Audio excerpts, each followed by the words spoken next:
여러분 안녕하십니까? 오늘 신종 코로나 바이러스 확진자가 2명 더 발생해 18명으로 늘었습니다. 특히 16번 환자는 접촉자만 300명이 넘는데요. 중국에서 오지 않았다는 이유로 검사에서 제외되면서 열흘 넘게 무방비 상태로 입원을 하고 지역을 활보하고 다녔습니다. 이승환 기자입니다. 8번째 확진자는 21세 여성으로 태국을 다녀온 후 확진 판정을 받은 16번째 환자의 딸입니다. 딸은 정형외과 수술을 받은 뒤 광주 21세기 병원에 입원해 있었는데 간병과 본인 치료를 위해 병원을 찾았던 어머니와 밀접 접촉이 있었던 것으로 보입니다. 16번 환자는 태국 여행 후 오한 증상을 보여 병원을 찾았지만 중국에 다녀온 적이 없다는 이유로 검사 대상에서 제외됐습니다. 이후 증세가 악화돼 무방비로 병원에 일주일간 입원했습니다. 10일간 접촉한 환자만 306명, 16번 환자와 같이 입원했던 병원 3층 환자들 모두 격리됐습니다. 코로나가 의심된다는 말은 요청은 하셨습니다. 현재의 지침으로는 이제 중국을 다녀오시지 않으면은 코로나를 의심하는 그런 사례정에 들어가지 않다 보니까 17번째 확진자는 회의 참석차 싱가포르에 방문했던 38세 한국인 남성입니다. 귀국 후 행사 참석자 중 말레이시아인 확진자가 있다는 연락을 받은 뒤 확진 판정을 받았습니다. 각각 일본과 태국에서 들어온 12번, 16번 환자에 이어 중국 아닌 제3국에서 유입된 세 번째 환자입니다. 17번 환자도 선별진료소에 방문하기 전 발열 등 증상으로 경기도 구리시내 병원 2곳을 방문했습니다.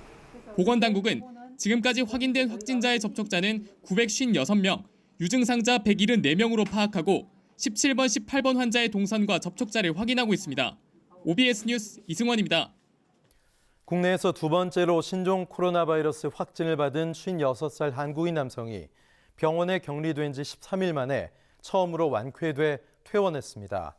또 증상이 호전된 첫 번째 확진자와 13번째 확진자의 퇴원도 검토되고 있는데요. 이런 가운데 질병관리본부가 바이러스 분리에 성공해 치료제와 백신 개발에 착수했습니다. 김대희 기자입니다.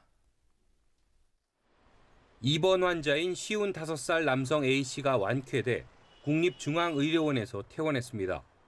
A씨는 중국 우한시에서 근무하다 지난 22일 귀국했고 이틀 뒤 확진 판정을 받았습니다.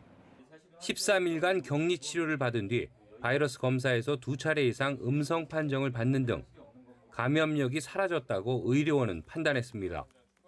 다른 사람에게 바이러스를 옮길 우려는 없지만 관리 차원에서 정기적으로 추적 관찰할 필요성은 남았습니다. 바이러스가 검출되지 않아서 증상 소실 후 24시간 간격으로 2회 이상 음성 기준을 충족해서 격리 해지 및 퇴원 결정을 하고 금일 퇴원하였습니다.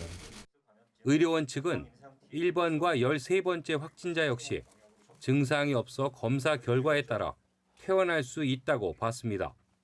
질병관리본부는 앞서 국내 확진자에게서 신종 코로나 바이러스를 분리하는 데 성공했다고 밝혔습니다.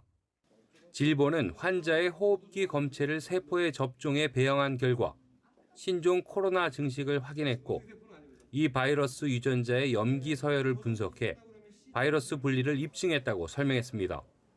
유전 정보를 분석한 결과 중국, 싱가포르, 독일 등에서 분리된 바이러스와 염기 서열이 최대 99.9% 일치했고 의미 있는 유전자 변이는 발견되지 않았다고 밝혔습니다. 질본은 신종 코로나 백신이나 치료제 개발에 활용할 수 있도록 바이러스 유전 정보를 국내외에 공개하고 국내 관련 기관에도 분양할 계획입니다. OBS 뉴스 김대희입니다.